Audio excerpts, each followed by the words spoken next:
Welcome to టీసెట్. పోటీ పరీక్షల్లో భాగంగా ప్యూర్ మ్యాథ్స్ అనే సబ్జెక్ట్లోంచి మనం ఈరోజు అప్లికేషన్స్ ఆఫ్ ట్రిగోనమెట్రీ అనే టాపిక్ని నేర్చుకుందాం. ఈ అప్లికేషన్స్ ఆఫ్ ట్రిగోనమెట్రీ ఆధారంగా మనం ఏం నేర్చుకుంటాము అని అంటే, ఏదైనా ఎత్తైన వస్తువుల యొక్క లేదంటే కొండలు కానీ, స్తంభాలు కానీ, శిఖరాలు, ఇల్లులు, వాటి యొక్క ఎత్తుని ఏ విధంగా కనుక్కుంటున్నాము అన్న దాని మీద మనకి ఈ చాప్టర్ అనేది డిపెండ్ అయి ఉంటుంది. చాలామంది విద్యార్థులు ఏం చేస్తారంటే, అప్లికేషన్ ట్రిగోనమెట్రీని కూడా త్రికోణమితి యొక్క ప్రమేయాల్ని, నిష్పత్తుల్ని ఆధారంగా చేసుకొని చేస్తూ ఉంటారు. కానీ మోస్ట్ ఆఫ్ ది క్వశ్చన్స్ అనేటి రెండు ట్రయాంగిల్స్ పైన మాత్రమే ఆధారపడి ఉంటాయి. మనం ఆ రెండు ట్రయాంగిల్స్ని ఏ విధంగా డ్రా చేయాలి, ఆ డ్రా చేసిన తర్వాత ఈజీగా క్వశ్చన్ని చూడగానే ఎలా మనం ఆన్సర్ని ఐడెంటిఫై చేయాలి అన్న దాని మీద ఫోకస్ చేస్తూ ప్రతి ప్రశ్నని 30 నుంచి 40 సెకండ్లో సాల్వ్ చేసే విధంగా మీకు ఈ సెషన్ అనేది కొనసాగించబడుతుంది. సో ముందుగా అప్లికేషన్స్ ఆఫ్ ట్రిగోనమెట్రీలో ఉన్న కాన్సెప్ట్ని మనము అర్థం చేసుకుంటే, అప్లికేషన్స్ ఆఫ్ ట్రిగోనమెట్రీలో మనకి రెండు రకాల అంశాలు ఉంటాయి. ఫర్ ఎగ్జాంపుల్, ఒక వ్యక్తి అనేవాడు ఇక్కడ నిలబడి ఉన్నాడు అనుకుందాం. So is the person. ఈ వ్యక్తిగా నిలబడి ఉన్నాడు. ఈ వ్యక్తి నిలబడి ఉన్నప్పుడు అతడు సాధారణంగా ఇలా అతని యొక్క చూపు అనేది ఉంటుంది. అంటే ఇప్పుడు నిలబడి ఉన్నాడు కదా, నేను ఇలా స్ట్రైట్గా చూడడం అనేది జరుగుద్ది. అలా కాకుండా నా ఎత్తు కంటే ఇంకా ఎత్తులో ఉన్న వస్తువుని చూడాలనుకున్నాను అనుకోండి. ఇప్పుడు నా ఎదురుగా ఒక పెద్ద బిల్డింగ్ ఉంది. నేను ఆ బిల్డింగ్ని చూడాలంటే ఏం చేస్తాను, నేను నా తలెత్తి పైకి చూస్తా. అంటే ఇక్కడ ఒక బిల్డింగ్ని పైన ఉన్న వ్యక్తిని చూడాలనుకుంటున్నాను నేను. రైట్, ఇక్కడ ఒక వస్తువు ఏదో ఉంది, దాన్ని చూడాలనుకుంటున్నాను. యాక్చువల్గా నా కళ్ళు ఏం చేస్తాయంటే నిటారుగా ఇలా క్షితిజ సమాంతరంగా మాత్రమే చూడగలుగుతాయి. సో ఇప్పుడు ఏం చేస్తున్నాను, నా తల పైకెత్తి నేను పైకి చూడడానికి ప్రయత్నం చేస్తున్నాను. రైట్ అండ్ ఇలా అంటే ఎత్తులో ఉన్న వస్తువుని చూడాలనుకుంటున్నాను. అంటే యాక్చువల్ లైన్ ఆఫ్ సైట్ను, అంటే నేను ఏ విధంగానైతే నా కనుదృష్టి క్షితిజ సమాంతరంగా ఏదైతే చూస్తుందో ఆ దృష్టిని కాకుండా నేను అక్కడి నుంచి కొంత పైకి తలను లేపి నా యొక్క కంటి దృష్టిని మార్చి చూడడం జరుగుతుంది. సో ఈ విధంగా ఒక వ్యక్తి తనకంటే ఎత్తులో ఉన్న వస్తువుని చూడాలనుకుంటున్నప్పుడు ఒక కోణం ఏర్పడుతుంది. అంటే తను యాక్చువల్గా చూస్తున్న దానికి, తను చూడాల్సిన విజన్కి మధ్యలో, ఆ రెండు రేఖల మధ్యలో కోణం ఏర్పడుతుంది. ఈ కోణాన్ని ఏమంటారు అని అంటే ఊర్ధ్వ కోణము అని అంటాం. ఊర్ధ్వము అంటే పైకి అని అర్థం. ఊర్ధ్వ కోణం ఏర్పడుతుంది. రైట్. ఇప్పుడు ఇందులో రెండు అంశాలు ఉన్నాయి.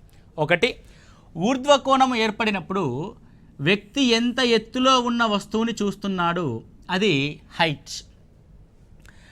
ఆ ఎత్తైన వస్తువు నుంచి, అంటే ఒక భవనం అనుకుందాం, ఆ భవనం నుంచి ఎంత దూరంలో నిలబడి చూస్తున్నాడు, దూరము.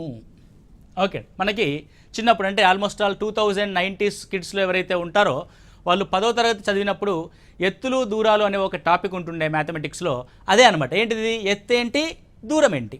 అంటే వ్యక్తి ఎంత ఎత్తైన వస్తువుని చూడాలనుకుంటున్నాడు, అంత ఎత్తైన వస్తువుని ఎంత దూరంలో చూస్తున్నాడు. That is simple. Okay, so ఇది ఊర్ధ్వ కోణం. సో ఏర్పడిన ఊర్ధ్వ కోణానికి ఎదురుగా ఉండే భుజమే వస్తువు యొక్క ఎత్తు అవుతుంది, లేదంటే భవనం యొక్క ఎత్తు అవుతుంది, శిఖరం యొక్క ఎత్తు అవుతుంది, చెట్టు యొక్క ఎత్తు అవుతుంది, ఏది ఉంటే అది. అండ్ ఆ ఊర్ధ్వ కోణానికి ఆనుకొని ఉన్న ఆసన్న భుజం ఏదైతే ఉంటుందో అది దూరం అవుతుంది. Okay and very good. So ఇప్పుడు ఇక్కడ నుంచి మనము చూసాం, అంటే కింద నుంచి పైకి చూసాం. ఇప్పుడు నేను ఏం చేస్తానంటే బిల్డింగ్ పైన ఉన్నాను నేను. సో వ్యక్తి ఇక్కడ బిల్డింగ్ పైన ఉన్నాడు. సో బిల్డింగ్ కింద రోడ్డు మీద వెళ్తున్న ఒక కారుని, లేదంటే పార్క్ చేసిన కారుని చూస్తున్నాడు అనుకుందాం. ఇది కారు. ఓకే, సో సాధారణంగా వ్యక్తి యొక్క చూపు ఎలా ఉంటుంది, క్షితిజ సమాంతరంగా ఈ విధంగా ఉంటుంది. Is that clear? కానీ వాడు ఇలా చూస్తే రోడ్డు మీద వెళ్తున్న కారు కనబడదు కదా. ఇప్పుడు ఏం చేయాలి, ఇప్పుడు ఇలా తొంగి చూడాలి. అంటే చూడాల్సిన చూపు ఇలా, కానీ నేను చూస్తుంది మాత్రము కిందికి, అంటే ఇలా చూస్తున్నాను. Is that clear? అంటే ఇక్కడ కోణం ఎక్కడ ఏర్పడుతుంది అన్నది వెరీ వెరీ ఇంపార్టెంట్. సో యాక్చువల్గా నేను చూడాల్సిన చూపు ఇది, రైట్. కానీ అక్కడి నుంచి కాకుండా కిందికి చూస్తున్నాను. కాబట్టి ఈ రెండు రేఖల మధ్య ఏర్పడే కోణము ఇక్కడ తీటా. దేనివల్ల ఏర్పడింది ఈ కోణం అనేది, మన కంటి చూపుకే, కంటి చూపు యొక్క రెండు రేఖల మధ్య కోణం. క్షితిజ సమాంతరంగా మనం చూడాలి, అలా చూడకుండా కిందికి వంగి చూస్తున్నాం. కాబట్టి ఆ క్షితిజ సమాంతర రేఖకి మనం చూస్తున్న చూపు ఏదైతే ఉందో, ఆ లైన్ ఆఫ్ యాక్చువల్ లైన్కి ఏదైతే చూస్తున్నాం మనము, దానికి మధ్యలో ఏర్పడిన కోణం. కిందికి చూడడం వల్ల ఏర్పడింది కదా. కింద అంటే అర్థం నిమ్న కోణము అని అర్థం. పైకి చూస్తే ఊర్ధ్వ కోణం, కిందికి చూస్తే నిమ్న కోణం. ఇక్కడ కూడా రెండు అంశాలు ఉన్నాయి. ఒకటి, ఆ వ్యక్తి చూస్తున్న వ్యక్తి, ఐ మీన్ పరిశీలకుడు అంటాం, అబ్జర్వర్. పరిశీలకుడు ఎంత ఎత్తు నుంచి చూస్తున్నాడు, పరిశీలకుడు ఎంత దూరంలోని వస్తువుని చూస్తున్నాడు. మళ్ళీ సేమ్ థింగ్, పరిశీలకుడు ఎంత ఎత్తులోని చూస్తున్నాడు, పరిశీలకుడు ఎంత దూరంలోని చూస్తున్నాడు. ఇందాకటి క్వశ్చన్లో పరిశీలకుడు ఎంత ఎత్తైన వస్తువుని చూస్తున్నాడు, ఎంత దూరం నుంచి చూస్తున్నాడు, రెండే అంశాలు. ఇక్కడ కిందున్నాడు కాబట్టి పైనున్న ఎత్తుని చూస్తున్నాడు, పైనున్నాడు కాబట్టి కిందున్న వస్తువుని చూస్తున్నాడు. Is that clear and right? ఇప్పుడు ఇదైతే క్లియర్గా ఉంది, ఒక రైట్ యాంగిల్ ట్రయాంగిల్ అనేది. కానీ ఇక్కడ మనకి కోణము ఇక్కడ ఏర్పడిన ట్రయాంగిల్ కాకుండా బయటి వైపు ఏర్పడింది. ఇక్కడ మనం ఏం చేయాలంటే, సో నేను ఇక్కడ ఒక ప్యారలల్ లైన్ని గీసినప్పుడు ఇప్పుడు ఇక్కడ ఏర్పడ్డ కోణం ఏమవుతుందంటే, రెండు ప్యారలల్ లైన్స్ కాబట్టి మీకు లైన్స్ అండ్ యాంగిల్స్ అనే ఒక జామెట్రీ టాపిక్ ఉంటుంది. దాంట్లో ఆల్టర్నేట్ ఇంటీరియర్ యాంగిల్స్ ఈక్వల్ ఉంటాయి కాబట్టి అక్కడ ఏర్పడిన కోణం టీటా ఇక్కడ ఏర్పడుతుంది, అంటే వస్తువు వద్ద ఏర్పడుతుంది. రెండు అంశాలను ఇక్కడ క్లారిఫై చేద్దాం మనం, రైట్? ఫస్ట్ థింగ్, ఊర్ధ్వ కోణము అనున్నది, ఊర్ధ్వ కోణం విలువ ట్రయాంగిల్లో మనం ట్రయాంగిల్ ఫామ్ చేసాం కదా, ట్రయాంగిల్లో పరిశీలకుడి దగ్గర ఏర్పడింది. పరిశీలకుడి దగ్గర తీసుకుంటాం మనం. ఎక్కడ తీసుకుంటాం? పరిశీలకుడి దగ్గర తీసుకుంటాం, అబ్జర్వర్ దగ్గర తీసుకుంటాం. ఏది? ఊర్ధ్వ కోణం యొక్క విలువ. నెక్స్ట్, నిమ్న కోణం ఏర్పడింది. నిమ్న కోణం యొక్క విలువ ట్రయాంగిల్లో, బాగా అబ్జర్వ్ చేయండి, ట్రయాంగిల్ గురించి మాట్లాడుతున్నాం. ఇది ట్రయాంగిల్, అటువైపు కాదు. సో ఎత్తు మరియు దూరం భుజాలు కలిగిన ట్రయాంగిల్. సో ఇదే టీటా, బయటి వైపు ఏర్పడిన టీటా ఎక్కడ తీసుకున్నావు నువ్వు? వస్తువు వద్ద తీసుకున్నావు. అంటే ద పాయింట్ ఆఫ్ వ్యూ ఎక్కడుంది? వస్తువు దగ్గర ఉంది. ఇక్కడ పరిశీలకుడి దగ్గర ఊర్ధ్వకోణం విలువ తీసుకుంటే వస్తువు దగ్గర ఆ విలువ తీసుకోవాలి. ట్రయాంగిల్ ఎక్కడ తీసుకోవాలి? వస్తువు దగ్గర, పరిశీలకుడి దగ్గర కాకుండా వస్తువు దగ్గర ఆ విలువను తీసుకోవాలి. అంటే ట్రయాంగిల్ ఫామ్ చేయడం ఏ విధంగా అన్న విషయంని మనం ఇక్కడ డిస్కస్ చేస్తున్నాం.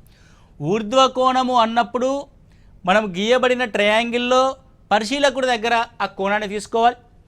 నిమ్న కోణం ఏర్పడినప్పుడు ఆ ట్రయాంగిల్లో మనము వస్తువు దగ్గర ఆ విలువని తీసుకోవాల్సి ఉంటుంది. సో ఫర్ ఎగ్జాంపుల్ ఇక్కడ నేనేమంటున్నానంటే 20 మీటర్ల ఎత్తుగల భవనం, ఓకే, పై భాగాన్ని 15 మీటర్ల దూరం నుండి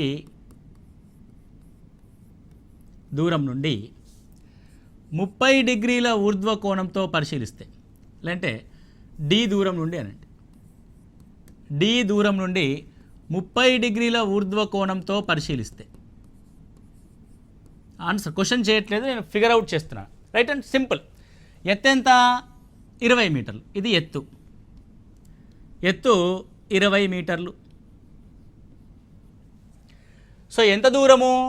ఈ భవనం నుంచి డి అనే దూరంలో పరిశీలకుడు ఉన్నాడు కాబట్టి ఇక్కడ అబ్జర్వర్ ఉన్నాడు. అబ్జర్వర్ ఎక్కడున్నాడో ఆడ ఒక స్టార్ మార్క్ పెట్టుకో.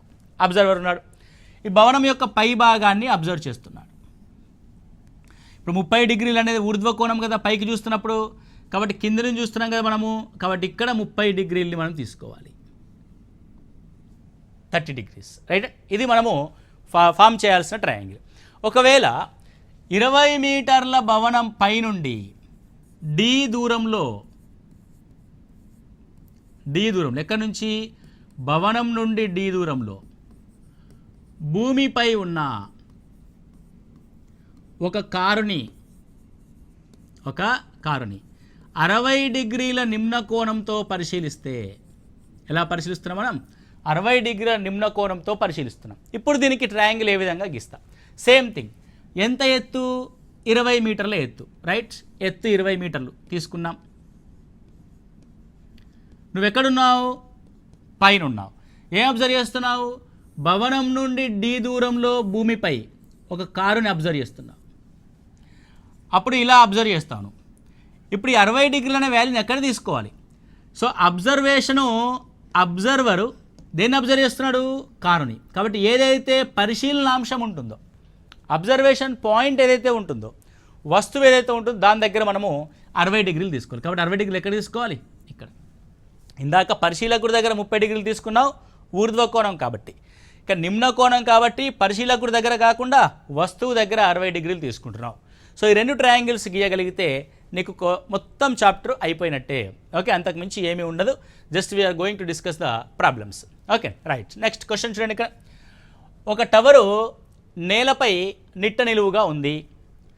టవర్ పాదం నుండి 15 మీటర్ల దూరంలో ఉన్న బిందువు నుండి టవర్ పైకొనని 60 డిగ్రీల ఊర్ధ్వకోణంతో చూసినట్లయితే టవర్ యొక్క ఎత్తుని కనుగొనండి. Okay, right. నేను ఇప్పుడు ఏం చేస్తానంటే ఒక టవర్ తీసుకున్నాను. టవర్ ఎంత ఎత్తుందో నాకు తెలియదు, హెచ్ ఎత్తుంది.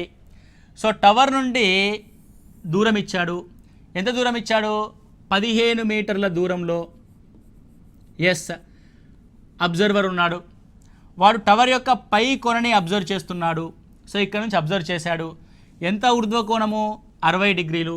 కాబట్టి అబ్జర్వర్ కింద నుంచి అబ్జర్వ్ చేస్తున్నాడు కాబట్టి 60 డిగ్రీలు ఇక్కడ తీసుకుంటాం. Is a right angle triangle. Right angle ట్రయాంగిల్లో ఇక్కడ 90 డిగ్రీస్ ఏర్పడింది. ఇది 60 డిగ్రీలు, ఇది 30 డిగ్రీలు. మనం త్రికోణమితి అనే చాప్టర్ని డిస్కస్ చేసాం. సో కావాలంటే ఒకసారి త్రికోణమితి అనే వీడియోని మళ్ళీ ఒకసారి చూసుకోండి. అలా చూసినప్పుడు మనం ఏం చేసామంటే ఒక 2 ట్రయాంగిల్స్ గురించి నేర్చుకున్నాం. 30 డిగ్రీలు, 60 డిగ్రీలు, 90 డిగ్రీలు అనే ఒక triangle, 30 degrees, 60 degrees, 90 degrees. So ఈ ట్రయాంగిల్లో త్రిభుజపు కొలతలు ఏ విధంగా ఉంటాయి? భుజాల యొక్క కొలతలు అంటే 30 డిగ్రీస్కి ఎదురుగా, బాగా జాగ్రత్తగా వినండి, నేను ఫస్ట్ 30 డిగ్రీలకి ఎదురుగా అని మాట్లాడుతున్నాను. 30 డిగ్రీలకు ఎదురుగా ఏ అనే భుజం ఉంటే 60 డిగ్రీలకు ఎదురుగా A√3 అనే భుజం ఉంటుంది. అంటే 30 డిగ్రీలకు ఎంతైతే వాల్యూ ఉంటుందో దానికి √3తో మల్టిప్లై చేసుకుంటే సరిపోద్ది. 90కి ఎదురుగా, 30కి ఎదురుగా ఏదైతే వాల్యూ ఉంటుందో దానికి రెట్టింపు వాల్యూ ఉంటుంది. క్లియర్? నౌ 30కి ఎదురుగా ఎంతైతే వాల్యూ ఉంటుందో అది 15 మీటర్లు. 60కి ఎదురుగా దానికి √3 రెట్లుంటుంది. కాబట్టి height is equal to 15√3. Simple. కాబట్టి టవర్ యొక్క ఎత్తు ఎంత? 15√3. ఓకే, సో సాధారణంగా ఏం చేస్తాం మనం? tan 60 ఈజ్ ఈక్వల్ టు ఎదుటి భుజం బై ఆసన్న భుజం రాసి ఒక 2 స్టెప్స్ వేస్తాం. కానీ సింపుల్, ట్రయాంగిల్ ఫామ్ చేయాలి.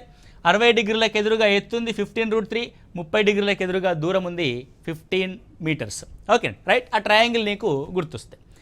సో ఎగ్జామినేషన్లో ఎంత పెన్ వర్క్ ఎంత తక్కువ ఉంటే అంత మంచిది. సో పెన్ వర్క్ ఎగ్జామినేషన్లో తక్కువ ఉండాలంటే మన ప్రాక్టీస్లో పెన్ వర్క్ అనేది ఎక్కువ ఉండాలి. అంటే మనం ఎక్కువగా రాయాలి. ప్రాక్టీస్లో ఎక్కువగా రాస్తే ఎగ్జామినేషన్లో తక్కువగా పెన్ను యూజ్ చేసే అవకాశం ఉంటుంది. సో ఇప్పుడు నేను దీన్నే ఫిగర్ అవుట్ కాకుండా ఇలా రేషియో రూపంలో రాస్తా. 30 డిగ్రీస్, 60 డిగ్రీస్, 90 డిగ్రీస్. ఒక లంబకోణ త్రిభుజంలోని కోణాల యొక్క విలువలు 30 డిగ్రీలు, 60 డిగ్రీలు, 90 డిగ్రీలు ఉన్నప్పుడు 30 డిగ్రీలకి ఎదురుగా ఉండే భుజము ఏ యూనిట్స్ ఉంటే 60 డిగ్రీలకు ఎదురుగా A√3 యూనిట్స్ ఉంటుంది. 90 డిగ్రీస్కి ఎదురుగా 2A యూనిట్స్ ఉంటుంది. ఓకే, అంటే నేను ఫిగర్ అవుట్ చేయట్లేదు. ఇప్పుడు మళ్ళీ కమ్ టు ద క్వశ్చన్. 60 డిగ్రీలకి ఊర్ధ్వ కోణంతో, మీరు బాగా జాగ్రత్తగా చూడండి, ఇందాకే వినండి అని చెప్పాం. ఏంటిది? దీని క్వశ్చను జాగ్రత్తగా అర్థం చేసుకునే చెప్పాం. ఊర్ధ్వకోణము ఏర్పడ్డప్పుడు ఊర్ధ్వకోణానికి ఎదురుగా ఉండేది హైట్ అన్నాను. ఊర్ధ్వకోణానికి ఆనుకొని ఉండేది అడ్జసెంట్, దూరము అన్నాను. సో ఇప్పుడు ఊర్ధ్వకోణము 60 డిగ్రీలు కాబట్టి 60 డిగ్రీలకి ఎదురుగా ఉండేది హైట్. ఇది distance D. Distance D is equal to 15, height is equal to 15√3. సరిపోయింది. అంటే ఫిగర్ని వేయాల్సిన అవసరం కూడా లేదు. మనం ఆ జామితీయ పటాన్ని కూడా వేయాల్సిన అవసరం లేకుండా డైరెక్ట్గా మనం చేసేస్తాం. ఓకే, అంటే బై ప్రాక్టీస్ 2-3 ప్రశ్నలు చేసిన తర్వాత అది నీకు అలవాటు అయిపోతుంది. Okay, next one. ఒక సర్కస్ కళాకారుడు నేలపై నిలువుగా పాతబడిన ఒక స్తంభం పై కొనకు కట్టబడిన 20 మీటర్ల పొడవైన తాడుపై ఎగబాకుతున్నాడు. ఆ తాడు నేలతో 30 డిగ్రీల కోణం చేస్తున్న స్తంభం యొక్క ఎత్తుని కనుగొనండి. ఓకే, సో ఇక్కడ ఏమంటుంటే ఒక సర్కస్ కళాకారుడు నేలపై నిలువుగా పాతబడిన, ఇలా నిలువుగా ఒక స్తంభం పాతబడింది, పైకొన కట్టబడిన 20 మీటర్ల పొడవైన తాడుపై పాకుతున్నాడు. ఇది 20 మీటర్ల పొడవైన తాడు పైకొనని నేలతో కట్టాడు. దీనికి నేలతో కట్టని ఎవరు చెప్పారు అని అంటే ఆ తాడు నేలతో 30 డిగ్రీల కోణం చేస్తుంది. ఆ తాడు నేలతో ఎంత కోణం చేస్తుంది? 30 డిగ్రీల కోణం చేస్తుంది. Very simple. సో 30 డిగ్రీల కోణము, ఇది 60 డిగ్రీల కోణము. 30 డిగ్రీలకు ఎదురుగా ఉంటే అది ఏ యూనిట్లు, 60 డిగ్రీలకు ఎదురుగా ఉంటే అది ఏ √3 యూనిట్స్, 90 డిగ్రీలకు ఎదురుగా ఉంటే అది 2a యూనిట్స్. సరిపోయింది కదా. నీకు ఎత్తు కావాలి కదా, ఎత్తు అంటే ఏనే కదా. So A is equal to ఎంత? 10 మీటర్స్. అంటే ఆ స్తంభం యొక్క ఎత్తు 10 మీటర్లు. స్తంభం యొక్క చివరి కొన స్తంభం నుంచి 10√3 యూనిట్స్ దూరంలో ఉంది. ఆ తాడు యొక్క పొడవు 20 మీటర్లు. సింపుల్, ఏం లేదు, జస్ట్ ఫిగర్ డ్రా చేయడం, ఆ వాల్యూస్ వేయడం. అంతకు మించిన ఈజీ ప్రాసెస్ మీకు ఎక్కడ కూడా దొరకదండి. రైట్ అండి. నెక్స్ట్ వన్ చూస్తే, ఒక చెట్టు తుఫాను గాలికి విరిగిన ఆ కొమ్మ చివరి కొన నేలని తాకుతూ నేలతో 30 డిగ్రీల కోణం చేసింది.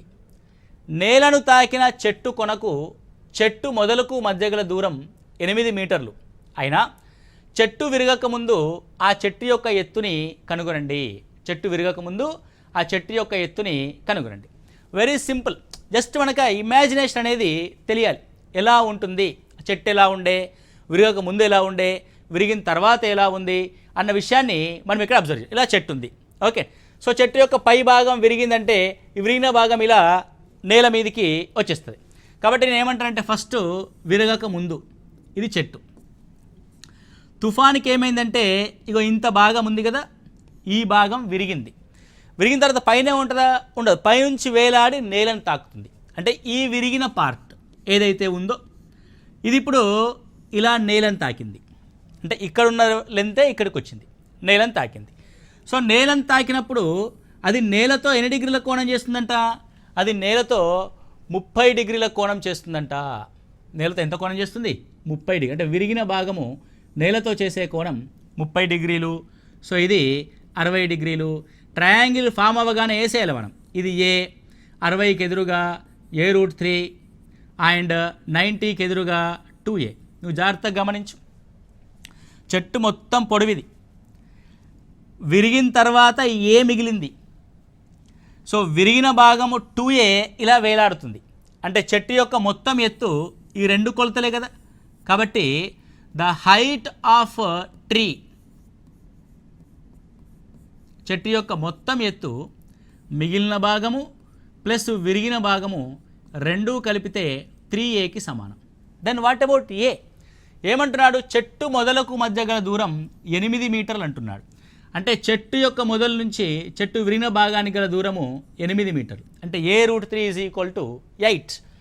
So a√3 is equal to 8 meters. Then a is equal to 8/√3.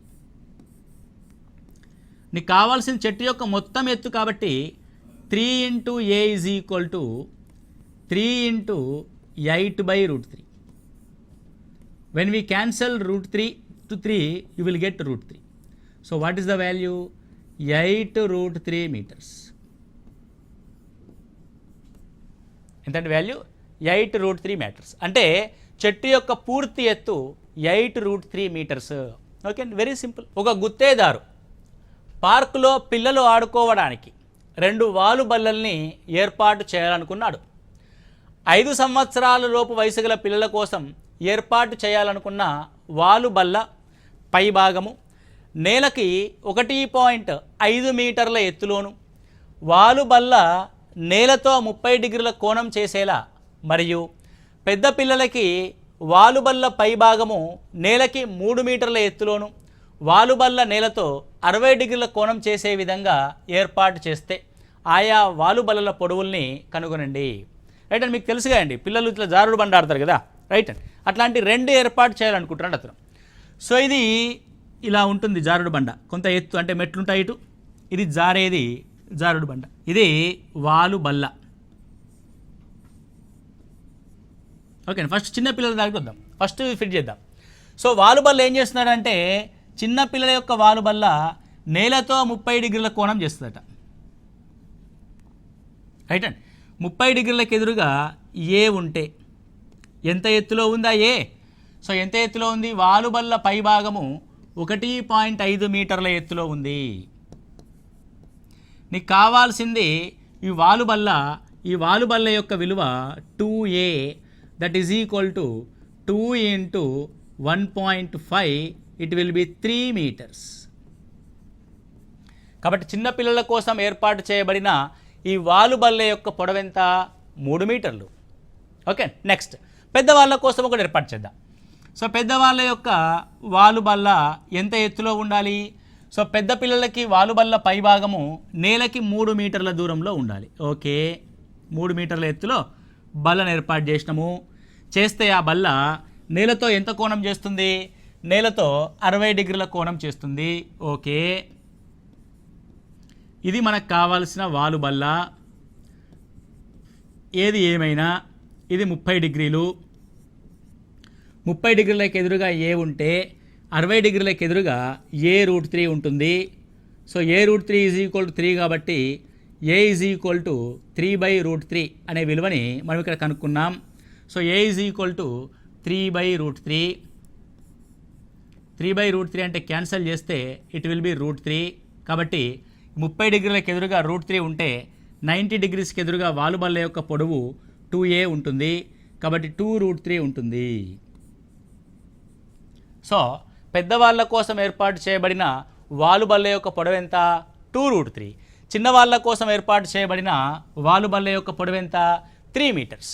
Okay, so అప్పుడప్పుడు √3 యొక్క వాల్యూని మనకి ప్రశ్నలో ఇస్తాడు, లేదంటే మనకు తెలిసి ఉండాలి 1.732గా మనం తీసుకుంటాం.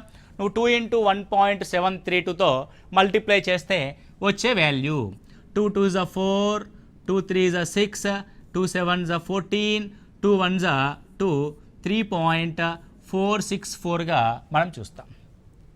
√3 మ్యాక్సిమం 2√3 అనే ఉంటుంది. In case any of the special conditions కేసులో √3 అనేది 1.732గా తీసుకొని మనం 2 into 1.732ని మల్టిప్లై చేసుకుంటే వచ్చే వాల్యూ 3.464. సో చిన్నపిల్లల కోసం ఏర్పాటు చేయబడిన బల్ల యొక్క పొడవు ఎంత? 3 మీటర్స్. పెద్దవాళ్ళ కోసం ఏర్పాటు చేయబడిన బల్ల యొక్క పొడవు ఎంత? 3.464 మీటర్స్. నెక్స్ట్ వన్, ఒక టవర్ యొక్క పైకొన టవర్కి 30 మీటర్ల దూరంలోనున్న బిందువు నుండి 30 డిగ్రీల ఊర్ధ్వ కోణం చేస్తే టవర్ ఎత్తుని కనుగొనండి. ఒక టవర్ యొక్క పైకొన టవర్కి 30 మీటర్ల దూరంలో, ఇది టవర్. టవర్ యొక్క ఎత్తు h. ఇది దూరం. ఎన్ని మీటర్ల దూరము? 30 మీటర్ల దూరం నుండి టవర్ యొక్క పైకొన ఏం కోణం చేస్తుంది? 30 డిగ్రీల ఊర్ధ్వ కోణం చేస్తుంది. కాబట్టి 30 డిగ్రీల ఊర్ధ్వ కోణము ఇక్కడ తీసుకుంటాం. Right, clear. ఇప్పుడు టవర్ యొక్క ఎత్తు కనుక్కోవాలి.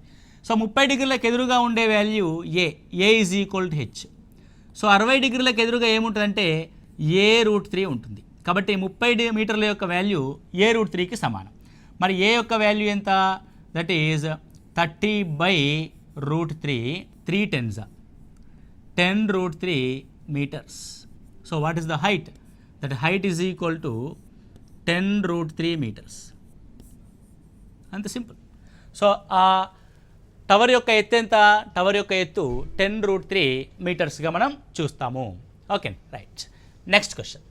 సో గాలిపటము నేలకి 60 మీటర్ల ఎత్తులో ఎగురుతుంది. గాలిపటంకు కట్టబడిన దారము రెండవ కొన నేలపై ఒక బిందువు వద్ద కట్టబడింది. ఆ దారం నేలతో 60 డిగ్రీల ఊర్ధ్వ కోణం చేస్తుంది. దారం వదులుగా లేదని భావించి దారం పొడవుని కనుగొనండి. ఓకే, సో ఇక్కడ ఒక కైట్ ఎగురుతూ ఉంది. రైట్ అండి. ఈ కైట్ ఇలా నిటారుగా ఎగరదు కదండి. సో ఇలా ఎగురుద్ది, ఇలా. ఇది దారం. రైట్. ఈ దారాన్ని ఏం చేశాడంటే నేల మీద ఒక మేకు పెట్టి దానికి నేలతో అటాచ్ చేశాడు, అంటే వదిలేశాడు, మనం పట్టుకోలే. ఓకే అండి. సో నేలతో ఎంత కోణం చేస్తుంది? 60 డిగ్రీల కోణం చేస్తుంది. ఇప్పుడు ఏం చేస్తానంటే ఈ గాలిపటం ఎక్కడైతే ఎగురుతుందో అక్కడ నుంచి లంబాన్ని గీస్తా. అది గాలిపటం ఎంత ఎత్తులో ఎగురుతుందో తెలిపేది. సో మనకు 30, 60 అనగానే ఐడెంటిఫైడ్ దట్ 30 degrees ఆపోజిట్లో ఏ ఉంటే 60కి ఆపోజిట్లో A√3 ఉంటుంది, 90కి ఆపోజిట్లో 2A ఉంటుంది. ఇదే మనకు కావలసిన దారం పొడవు 2A. అంటే ఏ వాల్యూ తెలిస్తే దారం యొక్క పొడవు 2A అని రాయొచ్చు. నీకేమిచ్చాడు అని అంటే గాలిపటం నేలకి 60 మీటర్ల ఎత్తులో ఎగురుతుంది. ఎంత ఎత్తులో ఎగురుతుంది? 60 మీటర్ల ఎత్తులో ఎగురుతుంది. సో A√3 = 60 మీటర్లు.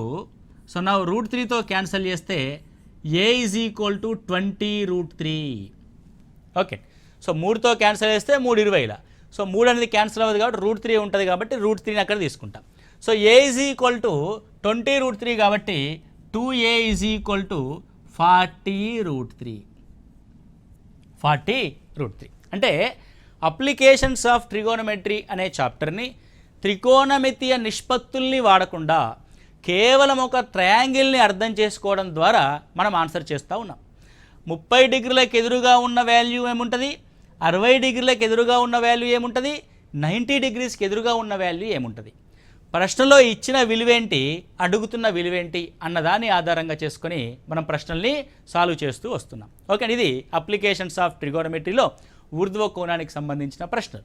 సో నెక్స్ట్ క్లాస్లో మనము నిమ్న కోణం యొక్క ప్రశ్నలు, 2 కోణాలు ఉంటే అంటే 30 డిగ్రీల నుంచి 45 డిగ్రీలకు మారడము, 45 డిగ్రీల నుంచి 60 డిగ్రీలకు మారడం, ఇలా మారినప్పుడు ప్రశ్నలు ఏ విధంగా ఉంటాయి, 2 ఎత్తుల్ని కనుక్కోవడం అనే కాన్సెప్ట్ ఏ విధంగా ఉంటుందనేది నెక్స్ట్ క్లాస్లో చూద్దాం.